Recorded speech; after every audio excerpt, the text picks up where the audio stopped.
Hello दोस्तों, जियो गुरुजी classes में आपका स्वागत है। मैं रोहित शर्मा, सब्जेक्ट अपना ज्योग्राफी। देखिए लेसन नंबर 5 द्वितीय क्रिया। आज का जो टॉपिक है द्वितीय क्रिया के अंतर्गत वो है विनिर्माण उद्योगों का वर्गीकरण। पिछले वीडियो में मैंने आपको विनिर्माण की परिभाषा बताई थी। आज मैं फिर से उस परिभाषा को रिपीट कर रहा हूँ। देखिए विनिर्माण बिल्कुल सिंपल सी परिभाषा है। आपका जो उद्योग धंधे होते हैं या कल कारखाने होते हैं, उन कल कारखानों में प्राथमिक क्रिया से जो भी कच्चा माल आता है, ठीक है, चाहे वो कृषि से संबंधित हो, चाहे वो खनिजों से संबंधित हो, कोई भी कच्चा माल जब कल कारखानों में आता है तो वहां पर रखी जो मशीनें होती है, उन मशीनों के माध्यम से उन अयस्कों या खनिजों के रूप में जो परिवर्तन होता है और उस परिवर्तन की वजह से वो वस्तु मूल्यवान हो जाती है। अब ये जो प्रक्रिया है, ठीक है, वस्तु के अंदर जो आकार में परिवर्तन, फिर वो मूल्यवान हो जाना, क्योंकि हमारे बाजार के अंदर जो भी बाजार है हमारा, इन बाजारों के अंदर वस्तु कहां से आती है? कल कारखानों से बन के आती है। अब कल कारखानों में जो भी प्रक्रिया होती है वो सारी की सारी प्रक्रिया विनिर्माण से संबंधित है, ठीक है। चाहे वो वस्तु का, कच्चे माल का पहुंचना, कच्चे माल का मशीनों के संपर्क में आके उसके आकार में परिवर्तन होकर उसको मूल्यवान बनाना, ये सारी प्रक्रिया विनिर्माण से संबंधित है। आज हमारा जो टॉपिक है वो है विनिर्माण उद्योगों का वर्गीकरण, कि विनिर्माण उद्योग कितने प्रकार के होते हैं जो ये काम करते हैं। आपको मैं बता दूं कि आपका जो विनिर्माण की जो प्रक्रिया है ये 4 उद्योगों के अंदर कंप्लीट होती है। मतलब 4 प्रकार के उद्योग होते हैं विनिर्माण से संबंधित। अब वो 4 बिंदु कौन कौन से देख लीजिए। सबसे पहला जो विनिर्माण से संबंधित उद्योग है वो है आकार के आधार पर, आकार के या आकार पर आधारित उद्योग, ठीक है, आकार पर आधारित उद्योग। पहला उद्योग तो आपके आकार से संबंधित हो गया, जो आज का हमारा मुख्य बिंदु है, इसी के बारे में आज हम चर्चा करने वाले हैं। सेकंड नंबर पे जो उद्योग आता है वो आता है कच्चे माल पर आधारित उद्योग, कच्चे माल पर आधारित उद्योग, ठीक है। तीसरे नंबर का जो उद्योग है जो कि कल कारखानों से संबंधित है वो है उत्पाद व उत्पादन से संबंधित, या उत्पादन व उत्पाद से संबंधित, ठीक है। उत्पादन या कह दीजिए उत्पाद पर आधारित उद्योग। और एक उद्योग और है चौथे नंबर का, ये उद्योग है स्वामित्व पर आधारित, मतलब अधिकार। स्वामित्व का मतलब क्या होता है? अधिकार, ठीक है। तो लिख देंगे स्वामित्व के आधार पर आधारित उद्योग। ये 4 प्रकार के भैया उद्योग होते हैं। ये विनिर्माण के मुख्य 4 उद्योग है। हम इन्हीं के बारे में चर्चा करेंगे। अब जो वीडियो होंगे ये 4 वीडियो बनेंगे। इस 4 वीडियो में मैं आपको आकार के आधार पर, कच्चे माल पर आधार पर, उत्पाद व उत्पादन के आधार पर व स्वामित्व के आधार पर उद्योगों के बारे में बताने वाला हूं।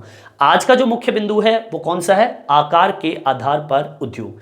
अब देखिए आकार का मतलब क्या होता है, पॉइंट डाल लेंगे अपन, पहला बिंदु डालेंगे, इसी के पर आज हम चर्चा करने वाले हैं, आकार पर आधारित उद्योग। देखिए आकार शब्द जो है, इस शब्द से समझिए आकार मतलब उद्योग, ऐसे उद्योग जो आकार पर बटे हुए हो, ठीक है। कई उद्योग ऐसे होते हैं बिल्कुल छोटे होते हैं, ठीक है। कई उद्योग ऐसे होते हैं जो छोटे से थोड़े बड़े होते हैं, और कई उद्योग ऐसे होते हैं थोड़े जो बड़े होते हैं उनसे भी बड़े होते हैं। मतलब एक उद्योग जो बहुत छोटा है, फिर उससे थोड़ा बड़ा, फिर उससे थोड़ा बड़ा, इनको नाम दिया गया है। मैं बताऊंगा आपको क्या नाम दिया गया है। सबसे पहले तो मैं आकार पर आधारित उद्योगों की एक छोटी सी परिभाषा बता देता हूं कि यह उद्योग जो होते हैं पूंजी, श्रमिक की संख्या और उत्पादन की मात्रा पर निर्भर करता है, ठीक है। लिख देंगे इसको, यह है उद्योग पूंजी। कौन सा? आकार के आधार पर। जो 3 बिंदु मैं बताऊंगा आपको, 3 जो उद्योग है वो डिपेंड करता है किसके ऊपर? एक तो आपकी पूंजी पर, मतलब उद्योग में जो पैसा खर्च हो रहा है, ठीक है। दूसरी श्रमिकों की संख्या, ये दूसरा बिंदु है। और एक तीसरा बिंदु है आपके उत्पादन की मात्रा कितनी है, ठीक है, उत्पादन की मात्रा। ये 3 बिंदुओं पर यह उद्योग निर्भर है, ठीक है। अब इन्हीं आधारों पर इन उद्योगों को कितने भागों में बांटा है? 3 भागों में, ठीक है। लिख देंगे इसको भी, इन उद्योगों को 3 भागों में बांटा गया है, ठीक है। आकार मैंने बताया आपको, आकार मतलब बिल्कुल छोटा, फिर उससे बड़ा, फिर उससे बड़ा, इन आधारों पर इसको बांटा गया। नाम भी लिख देते हैं। सबसे पहला जो बिंदु है वो है कुटीर उद्योग। ये सबसे छोटा उद्योग होता है, बिल्कुल सबसे छोटा उद्योग माना जाता है इसको, ठीक है। इसकी विशेषता पे बात करेंगे। दूसरे नंबर पे आता है वो है लघु उद्योग। कौन सा उद्योग? लघु उद्योग। अब ये जो लघु उद्योग है इसे हम कह सकते हैं छोटे पैमाने वाले उद्योग, हम इसको बोल सकते हैं, ठीक है। ये दूसरे नंबर का उद्योग हो गया। और तीसरे नंबर का उद्योग है वृहद उद्योग। वृहद उद्योग को हम बोल सकते हैं बड़े पैमाने वाले उद्योग। आगे बात समझ में। अब मैं इसको छोटी सी परिभाषा में इसको समझाता हूं, फिर बाकी एक एक का हम इसका वर्णन करेंगे। सबसे पहले हम बात करते हैं कुटीर उद्योग की। तो छोटी सी बात बता दूं आपको मैं, कुटीर उद्योग ये सबसे छोटे उद्योग होते हैं। और ये उद्योग कहां पर संचालित होते हैं? ये उद्योग होते हैं संचालित घर के अंदर, ठीक है। मतलब जो घर के सदस्य होते हैं वो सदस्य लोग अपने घर के अंदर ही इन उद्योगों को लगाते हैं। उदाहरण बता दूं आपको, जैसे कि कपड़ा बनाना है, चटाई बनानी है, बर्तन बनाने हैं, औजार बनाने हैं, पंखी बनानी है, अचार, जूते, मूर्तियां, ऐसे कई काम होते हैं जो कि घर में किए जाते हैं। तो ऐसे छोटे से छोटे पैमाने वाले उद्योग जिनको हम घर में करते हैं, ऐसे उद्योगों को हम क्या नाम देते हैं? कुटीर उद्योग, ठीक है। इसके बाद में आता है लघु उद्योग। लघु उद्योग इन कुटीर उद्योगों से थोड़े बड़े होते हैं, ठीक है। इन उद्योगों के अंदर ये उद्योग कहां पर होते हैं? ये तो घर में लगाए जाते हैं। ये उद्योग घर से बाहर एक छोटे से कारखाने में इसको किया जाता है। मतलब आपका जो घर है उसे थोड़ा बाहर जाके एक छोटा सा कारखाना बना लेते हैं, उन कारखानों के अंदर इस उद्योग को करते हैं। हाँ, ये है कि यहां पर पूंजी थोड़ी कम व्यय करते हैं, खर्च कम करते हैं, लेकिन यहां पर आपको थोड़ी पूंजी की आवश्यकता पड़ेगी, मशीनों की भी आवश्यकता पड़ती है, पर थोड़ी बहुत। इनसे थोड़ा यहां पर मशीनों तो बिल्कुल ही उपयोग भी नहीं होती, हाथों से काम होता है, पर यहां पर थोड़ा मशीनों का उपयोग होता है, ठीक है। यहां पर पूंजी भी खर्च करनी पड़ती है, पर कारखाने में बता रहा हूं घर से बाहर, यहां पे घर के अंदर, यहां पे घर से बाहर कारखाने लगते हैं। तीसरे नंबर पे आता है वृहद उद्योग। अब ये वृहद उद्योग तो बताने की जरूरत है नहीं आपको। वृहद उद्योग मतलब होते हैं बड़े उद्योग, बड़ी बड़ी कंपनियां जो चलती है जिसमें बड़े हजारों लोग काम करते हैं, बड़ी बड़ी दानव जैसी आकृतियां, मशीनें यहां पर कार्य करती है, और एक तरीके से बड़ा इनका व्यापार होता है, ठीक है। उनकी अर्थव्यवस्था जो होती है बहुत बड़ी होती है। कुल मिला के बात ये हो गई, ये घर के अंदर, ये घर से बाहर एक छोटे से कारखाने में, और ये बड़े स्तर पर जो उद्योग होते हैं इनके इसके संबंधित कार्य होते हैं, ठीक है। यहां तक आपके समझ में आ गया होगा। अब हम एक एक बिंदु को उठाएंगे, जैसे कि सबसे पहले हम लेंगे कुटीर उद्योग किसे कहते हैं, फिर लघु उद्योग के बारे में चर्चा करेंगे, फिर वृहद उद्योग के बारे में बताएंगे, ठीक है। तो सबसे पहला पॉइंट डाल दीजिए कुटीर उद्योग। देखिए अब बात करते हैं कुटीर उद्योग की। कुटीर उद्योग किसे कहते हैं, इनकी परिभाषाओं की बात करेंगे और एक एक करके इसकी विशेषताओं का वर्णन करेंगे। देखिए सबसे पहले तो मैं बता दूं आपको, कुटीर उद्योग वे उद्योग होते हैं जिनका संचालन पूर्ण रूप से या फिर आंशिक रूप से परिवार के सदस्य द्वारा ही संचालित होता है। मतलब मैंने बताया था आपको, ये काम कहां पर होता है? घर के अंदर। मतलब जो भी काम होता है घर के अंदर, और घर के सदस्य ही इस कार्य को करते हैं, ठीक है। लिख देंगे, ये परिभाषा भी है इसकी, है ना। वे उद्योग जिनका संचालन, ठीक है, आप चाहे इसे पूर्ण रूप से कहिए या फिर आंशिक रूप से कहिए, आंशिक रूप से किसके माध्यम से संचालित होता है? ये परिवार के माध्यम से, ठीक है, से परिवार के सदस्यों द्वारा संचालित होता है। आगे बात समझ में। मतलब ये कि वे उद्योग जिनका संचालन पूर्ण रूप से, ठीक है, पूर्ण रूप से या फिर आंशिक रूप से परिवार के सदस्यों द्वारा ही क्या होता है? संचालित होता है। मतलब घर के आदमी ही या घर की औरतें, बच्चे जो है इसमें कार्य करते हैं, ठीक है। पहली विशेषता परिभाषा जो भी है यही है। अब देखिए विशेषताओं की बात कर लेते हैं। सबसे पहली विशेषता तो ये कि निर्माण की सबसे छोटी इकाई है। मैंने बताया था आपको सबसे छोटा उद्योग इसको माना जाता है, तो निर्माण की सबसे छोटी इकाई कौन सी हो गई? कुटीर उद्योग, ठीक है। यह है निर्माण की सबसे छोटी इकाई है। मतलब सबसे छोटा उद्योग अगर कोई है तो वो कुटीर उद्योग है, ठीक है। दूसरी विशेषता सुनिए, इस उद्योग के अंदर जो शिल्पकार होता है, मतलब हाथों से इसमें काम होता है, मशीनों का उपयोग इसमें नहीं होता है। मतलब जो भी काम होता है वो हाथों से तैयार किया जाता है। मतलब इस उद्योग में जो शिल्पकार होता है वो स्थानीय कच्चे माल का उपयोग करते हैं, मतलब आसपास के क्षेत्रों से ही कच्चा माल प्राप्त करते हैं। जैसे कि मान लीजिए उदाहरण के तौर पर बर्तन बनाना है तो मिट्टी वहीं से मिल जाती है, पत्थर वहीं से मिल जाते हैं। कपड़ा बनाना है तो आसपास के क्षेत्रों से कच्चा माल मिल जाता है। मान लीजिए अचार बनाना है, चटाई बनानी है, तो आसपास के क्षेत्रों से ही चटाई का सामग्री मिल जाती है। तो कुल मिला के सेकेंड नंबर की परिभाषा ये होती है कि इस उद्योग में शिल्पकार स्थानीय कच्चे माल का उपयोग करते हैं। ठीक है, लिख देंगे, इस उद्योग में शिल्पकार, शिल्पकार का मतलब होता है जो माल उत्पादित करता है, जो बनाता है। ठीक है, स्थानीय कच्चे माल का ही उपयोग करते हैं। ठीक है, ये इसकी दूसरी विशेषता होगी। तीसरी विशेषता सुन लीजिए, इस उद्योग के अंदर साधारण औजार व परिवार के सदस्य ही कार्य करते हैं। मतलब औजार उपयोग में लेते हैं, बिल्कुल सिंपल, कोई बड़ी मशीनों का उपयोग नहीं करते। इस उद्योग के अंदर साधारण औजार उपयोग में लेते हैं और परिवार के सदस्य कार्य करते हैं। लिख देंगे, इस उद्योग में साधारण औजार व परिवार के सदस्य ही कार्य करते हैं। ठीक है, ये इसकी तीसरी विशेषता होगी। चौथी विशेषता क्या कहती है, सुन लीजिए, इस उद्योग में दैनिक जीवन में उपयोग में आने वाली वस्तु का ही उत्पादन करते हैं। अब दैनिक जीवन में उपयोग आने वाली वस्तु कौन सी है, जैसे कि खाद्य पदार्थ है, कपड़ा है, चटाई है, बर्तन है, औजार है, जूते हैं, मूर्तियां हैं, फर्नीचर है। ठीक है, ईंटें हो सकती है, चमड़े का सामान हो सकता है, कुछ भी हो सकता है, ये दैनिक उपयोग में आने वाली सामग्री है। तो ये चौथे नंबर की विशेषता क्या है, इस उद्योग में दैनिक जीवन में उपयोग में आने वाली वस्तु का ही उत्पादन किया जाता है। ठीक है, इसको लिखेंगे, इस उद्योग में दैनिक जीवन में उपयोग आने वाली वस्तुओं का उत्पादन किया जाता है।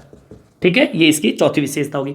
पांचवी विशेषता सुन लीजिए, इस उद्योग के अंदर तैयार माल को या तो स्वयं उपयोग में ले लेते हैं या फिर स्थानीय जो गांव है और उन गांव का जो बाजार होता है उसमें उसको बेच दिया जाता है। ठीक है, लिख देंगे इसको भी, इस उद्योग में तैयार माल का या तो स्वयं उपयोग करते हैं या स्थानीय गांव के बाजारों में क्या कर देते हैं, बेच देते हैं। ठीक है, चलिए अगली विशेषता सुन लीजिए, ये जो उद्योग है, अब छोटे पैमाने का उद्योग है, बहुत ही छोटा, घर में ही काम हो रहा है, तो भैया कम ही पूंजी लगेगी और परिवार का उपयोग परिवहन का उपयोग भी बहुत ही कम होता है। ठीक है, तो कम पूंजी और परिवहन का उपयोग बहुत ही कम। ठीक है, इस उद्योग में कम पूंजी व परिवहन का उपयोग कम होता है। मतलब हर चीज बिल्कुल लिमिट की। ठीक है, खर्चा बहुत कम है इसके अंदर। ठीक है, चलिए आगे सुनिए, इस उद्योग के अंदर उत्पादित वस्तुओं का व्यापारिक महत्व जो होता है बहुत ही कम होता है, न के बराबर होता है। जो ऊपर वाले पॉइंट में बता दिया, या तो स्वयं कर लेते हैं उपयोग या फिर स्थानीय जो बाजार होता है, जो गांव का बाजार होता है, वहां पर उसको बेच दिया जाता है। मतलब ये कि इस उद्योग में उत्पादित जो वस्तु होती है उसका व्यापारिक महत्व जो होता है, मतलब व्यापार के लिए काम नहीं करते हैं, मतलब व्यापारिक महत्व बहुत ही कम होता है। ठीक है, इसको भी लिख देंगे, इस उद्योग में उत्पादित माल का व्यापारिक महत्व कम होता है। आगे बात समझ में। और अंततः इस उद्योग की खास विशेषता बता दूं मैं, इस उद्योग के अंदर कौन कौन सी वस्तु उत्पादित होती है, इसमें आपकी चीज समझ में आ जाएगी। इसको भी मेंशन कर देता हूं नीचे, इस उद्योग में अब देखिए कौन कौन सी वस्तु का निर्माण किया जाता है। एक तो आपके खाद्य पदार्थ, पहली चीज। ठीक है, औजार भी तैयार किए जाते हैं, चटाई मान लीजिए, चटाई भी तैयार करते हैं, ईंट जो होती है, ईंट के भट्टे होते हैं वो तैयार करते हैं, चमड़ा, चमड़े का सामान हम बोल सकते हैं। ठीक है, अचार हम कह सकते हैं, जो भी बिल्कुल सिंपल तरीके से। ठीक है, फर्नीचर हो सकता है, बर्तन हो सकता है, कपड़ा हो सकता है। ठीक है, फर्नीचर हो सकता है, ये सारी चीजें जो हाथों से बनाई जाती है।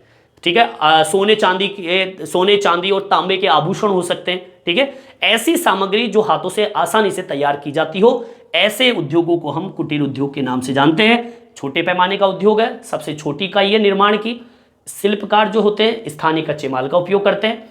औजार और परिवार, मतलब साधारण तो औजार का उपयोग और परिवार के सदस्य ही कार्य करते हैं इसके अंदर, ठीक है। दैनिक उपयोग में आने वाली वस्तु का ही उपयोग उत्पादन करते हैं। इसके अलावा जो भी माल उत्पादित होता है या तो स्वयं ले लेते हैं उपयोग में या फिर स्थानीय बाजारों में भेज देते हैं। मैंने फिर से बताऊं आपको, बहुत ही कम पूंजी का इसमें उपयोग किया जाता है, ठीक है। परिवहन के साधनों का उपयोग भी इसमें कम होता है, ठीक है। ये आपका है कुटीर उद्योग। एक एक विशेषता मैंने आपको इसमें बता दी है, ठीक है। चलिए यहां तक आप उतार लीजिए। अब हम बात करते हैं लघु उद्योग की।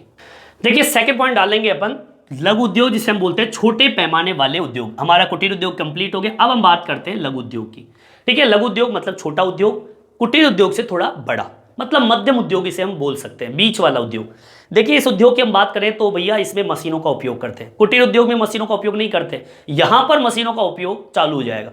वह उद्योग जहां पे कारखानों में मशीनों का उपयोग किया जाता है, और मशीनों पर भी निवेश में बता दूं आपको, इसकी सीमा है 25 लाख से लेकर अधिक से अधिक, लेकिन 5 करोड़ से कम, मतलब 25 लाख से अधिक 5 करोड़ से कम लागत वाली मशीनों का उपयोग इस उद्योग के अंदर करते हैं। आगे बात समझ में, तो सबसे पहली चीज तो ये, इस उद्योग में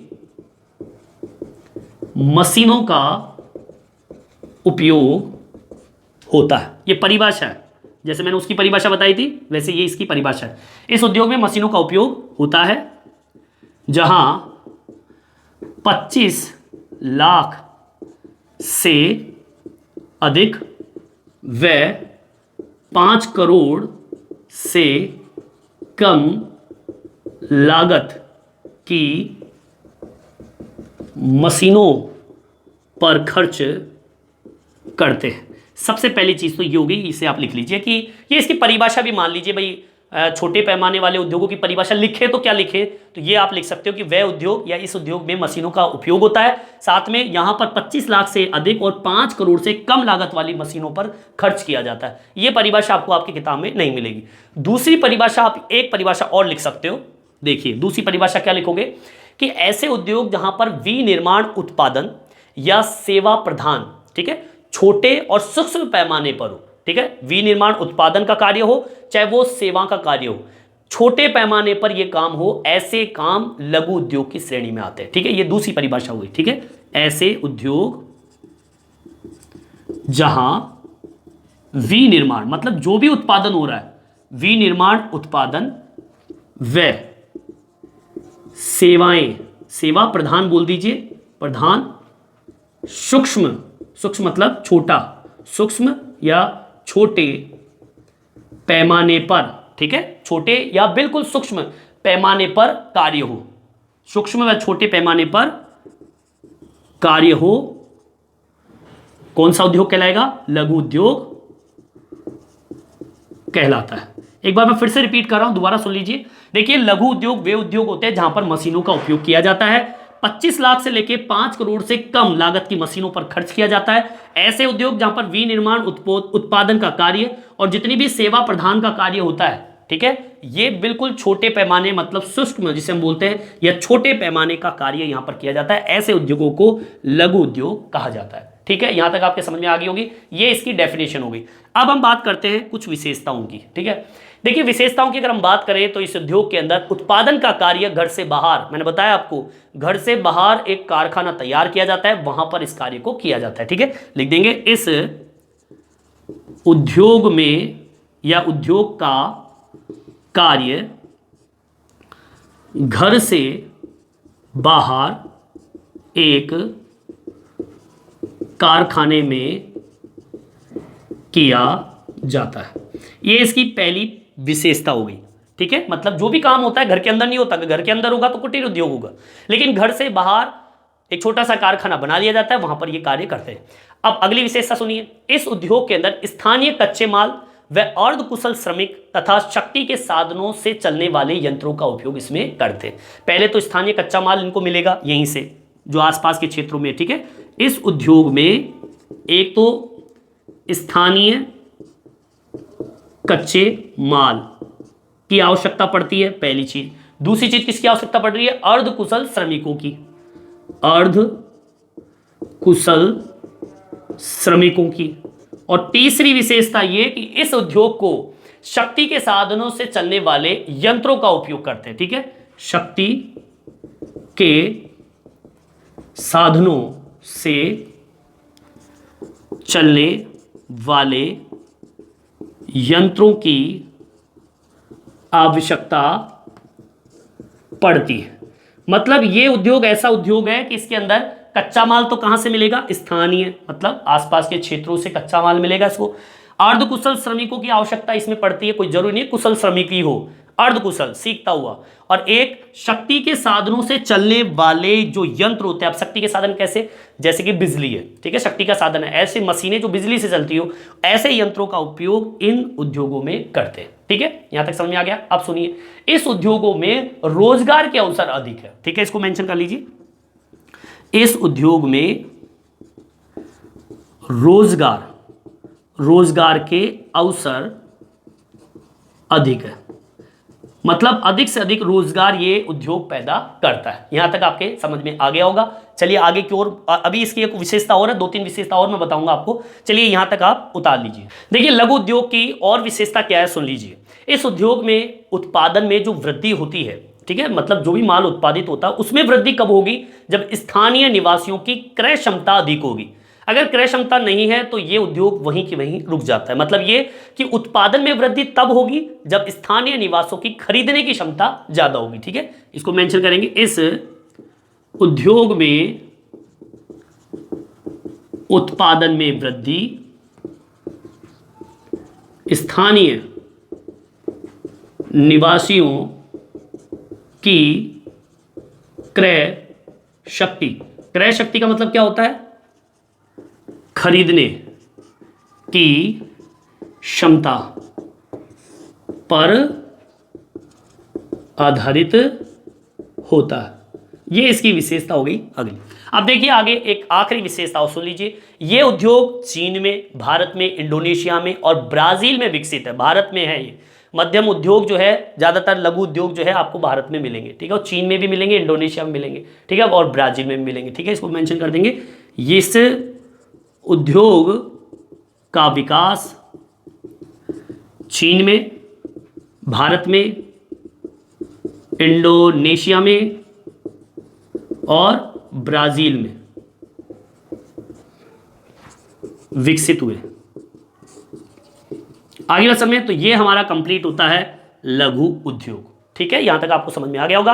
अब हम बात कर लेते हैं वृहद उद्योग की, बड़े पैमाने वाले उद्योग। अब यहां पर तो आप बिल्कुल फुल छुट्टी है, इसमें तो आप जो लिखना चाहे वो लिख सकते हो कि ये बहुत बड़ी मात्रा में उत्पादन का कार्य होता है। वृहद बड़ी स्तर पर मशीनों का उपयोग किया जाता है, बहुत ही पूंजी की आवश्यकता पड़ती है, विभिन्न कच्चे माल की आवश्यकता पड़ती है, विशाल बाजार भी होना जरूरी है, शक्ति के साधन भी जरूरी है, कुशल श्रमिकों की आवश्यकता पड़ती है, तकनीकी ज्ञान बिल्कुल ऊपर लेवल का, अधिक उत्पादन होता है। ये सारी चीजें इसमें होती है। आगे बात समय इसको भी पढ़ लेते हैं। ठीक है, यहां तक आप उतार लीजिए, टॉपिक डाल लीजिए अगला तीसरा, वृहद उद्योग। देखिए तीसरे नंबर का पॉइंट डाल लेंगे वृहद उद्योग, और वृहद उद्योग का मतलब होता है बड़े पैमाने वाले उद्योग। देखिए बहुत ही बड़ी मात्रा में मानवीकृत उत्पादन का निर्माण वृहद उद्योग कहलाता है। मतलब बड़े स्तर पर जब मानव के द्वारा उत्पादन कार्य किया जाता है, बड़े स्तर पर वृहद उद्योग कहलाएगा। ये इसकी परिभाषा होगी। ठीक है, लिख देंगे, बहुत ही बड़ी मात्रा में मानवीयकृत उत्पादन। ठीक है, मानव के द्वारा बड़े स्तर पर उत्पादन कार्य हो, ऐसी निर्माण की जो प्रक्रिया है, मानवीकृत उत्पादन का निर्माण की प्रक्रिया क्या कहलाएगा, वृहद उद्योग कहलाता। ये इसकी परिभाषा होगी। जैसे मैंने पिछली दोनों की परिभाषा दी है, वैसे ही आपको वृहद उद्योग की परिभाषा ये दे दी है। बहुत ही बड़ी मात्रा में मानवीकृत उत्पादन का निर्माण की प्रक्रिया ही, ठीक है, क्या कहलाता है, वृहद उद्योग कहलाता है। ठीक है, अब इसकी कुछ विशेषता हैं, वो विशेषता की भी बात कर लेते हैं। इस उद्योग के अंदर जरूरत पड़ती है विशाल बाजार की। ठीक है, इस उद्योग में पहली चीज तो जो होना चाहिए वो है विशाल बाजार। भाई बड़े स्तर पर आप माल उत्पादित कर रहे हो तो भैया बेचने के लिए विशाल बाजार भी जरूरत है। ठीक है, बाजार के अंदर माल ले जाने से पहले आपको कच्चे माल की जरूरत पड़ेगी, तो विभिन्न कच्चा माल इसकी आवश्यकता पड़ेगी आपको। ठीक है, और सुनिए, शक्ति के साधन बड़े स्तर पर, शक्ति के साधन, ठीक है। इसके अलावा अर्धकुशल नहीं, कुशल श्रमिक, जो बिल्कुल समझते हो, काम करते हो बढ़िया तरीके से, कुशल श्रमिकों की आवश्यकता इसमें पड़ती है। ये बहुत ही इंपॉर्टेंट है आपका, ठीक है। इसके अलावा सुनिए, विकसित तकनीकी ज्ञान, ठीक है, एक अच्छी डेवलप जो तकनीक होती है, ज्ञान होता है, वो आपको जरूरत पड़ती है इस उद्योग के अंतर्गत। और सबसे बड़ी चीज अधिक पूंजी, ठीक है, अधिक पूंजी की आवश्यकता इसमें पड़ेगी। इस उद्योग की विशेषता यह है कि अधिक उत्पादन होता है इसके अंदर, ठीक है, बहुत ही बड़े स्तर पर उत्पादन कार्य किया जाता है। कुल मिला के बात यह है कि जो वृहद उद्योग होते हैं, विशाल बाजार, विभिन्न कच्चा माल, शक्ति के साधन, कुशल श्रमिकों की आवश्यकता, विकसित तकनीकी, अधिक पूंजी और अधिक उत्पादन यहां पर होता है या उत्पादन की आवश्यकता होती है, ठीक है। ये इस वृहद उद्योग की खास विशेषताएं हैं, ठीक है। चलिए आगे की ओर बढ़ते हैं। देखिए पिछले 200 वर्षों में इन उद्योगों का विकास माना गया है। अब ये उद्योग जो है मुख्यतः कहां पर विकसित हुए, तो मैं बता दूं आपको, ये उद्योग विकसित हुए हैं। देखो सबसे पहली चीज तो बता दूं, विकसित होने वाले क्षेत्र है ब्रिटेन सबसे पहले, उसके बाद में आता है संयुक्त राज्य अमेरिका, पूर्वी भाग और यूरोप के अंदर, ठीक है। सबसे पहले तो ब्रिटेन का नाम लिख लो, फिर लिख लो आप संयुक्त राज्य अमेरिका का पूर्वी भाग, ठीक है, और एक है यूरोप। ये ऐसे क्षेत्र हैं जहां पर ये बड़े स्तर के पैमाने वाले उद्योग, जो कि वैश्विक बाजार का भी निर्माण करते हैं, बड़े स्तर पर ये माल का उत्पादन का कार्य करते हैं। देखिए वृहद उद्योग, जिसे हम बड़े पैमाने वाले उद्योग कहते हैं, इन उद्योगों का औद्योगिक प्रदेश में भी बंटवारा किया गया है। अगर मैं बात करूं पहला औद्योगिक प्रदेश, तो परंपरागत, जिसमें अधिक विकसित देश उपस्थित है, जो पुराने स्तर पर है। एक है उच्च प्रौद्योगिकी वाले प्रदेश, जिनका विस्तार कम विकसित प्रदेशों के अंदर है, ठीक है। एक तो विकसित देश हो गया और एक कम विकसित देश हो गया। ऐसे भागों में इनको बांटा गया प्रदेशों को, ठीक है। इसको मेंशन कर देते हैं। इसकी लाइन कैसे लिखेंगे अपन, देखिए, वृहद उद्योग मतलब बड़े पैमाने वाले उद्योग, इसको लिखेंगे बड़े उद्योगों के प्रकार। जितने भी बड़े प्रकार है इन उद्योगों के, इन उद्योगों का औद्योगिक प्रदेशों में बंटवारा, बड़े उद्योगों का, ऐसे लिखेंगे, का औद्योगिक प्रदेशों में बंटवारा। अब मैं बंटवारे की बात करूं तो सुनिए, दो बंटवारे किए हैं। पहला बंटवारा किया था परंपरागत के अंतर्गत, परंपरागत। अब ये परंपरागत जो क्षेत्र है ना, जिसमें अधिक विकसित देश शामिल है, ठीक है। जो परंपरागत का मतलब होता है पुराना, ठीक है। और दूसरे नंबर पे जो आता है, ये होते हैं कम विकसित वाले, लेकिन उन्होंने अपनी तकनीकी के ज्ञान की वजह से इनका विस्तार किया है, ठीक है। उच्च प्रौद्योगिकी तकनीकी से कम विकसित देशों में इन उद्योगों का क्या किया है, विस्तार किया है। कहने का मतलब ये, एक बार रिपीट कर रहा हूं, समझ में नहीं आया होगा आपके। देखिए जो ये वृहद उद्योग है, इन वृहद उद्योगों को बड़े उद्योगों का औद्योगिक प्रदेश में जब बंटवारा किया, पूरे विश्व की बात कर रहा हूं, तो दो भागों में इन वृहद उद्योगों का विकास हुआ। एक ऐसा उद्योग जो कि विकसित देशों में पनपा, और एक ऐसे उद्योग जो कम विकसित देशों में पनपा। अब जो विकसित देशों में पनप रहे थे वो तो थे परंपरागत, जो पुराने जमाने से चलते आ रहे हैं, जैसे कि ब्रिटेन है, संयुक्त राज्य अमेरिका है और यूरोप है। ये तो परंपरागत कंडीशन से चलते आ रहे हैं, इसलिए यहां पर विकसित थे। लेकिन जो कम विकसित जो देश थे, प्रदेश थे, वहां पर इनका विस्तार किस आधार पर हुआ, उच्च प्रौद्योगिकी तकनीकी के माध्यम से। उच्च प्रौद्योगिकी जब तकनीकी आई तो कम विकसित देशों के अंदर भी ये वृहद उद्योग पनपे। आगे बात समझ, तो इस तरीके से वृहद उद्योग कंप्लीट होता है, ठीक है। ये इस तरीके से हमने कुटीर उद्योग, लघु उद्योग और वृहद उद्योग की आज हम चर्चा कर लिया है, और आपके, मेरे हिसाब से आपके समझ में आ भी गया होगा। इस वीडियो में इतना ही। ये वीडियो आपको कैसा लगा कमेंट्स करके जरूर बताएं, और मेरे चैनल को सब्सक्राइब जरूर से जरूर करें, जिससे नए नए वीडियो आप तक पहुंचा सकूं। धन्यवाद।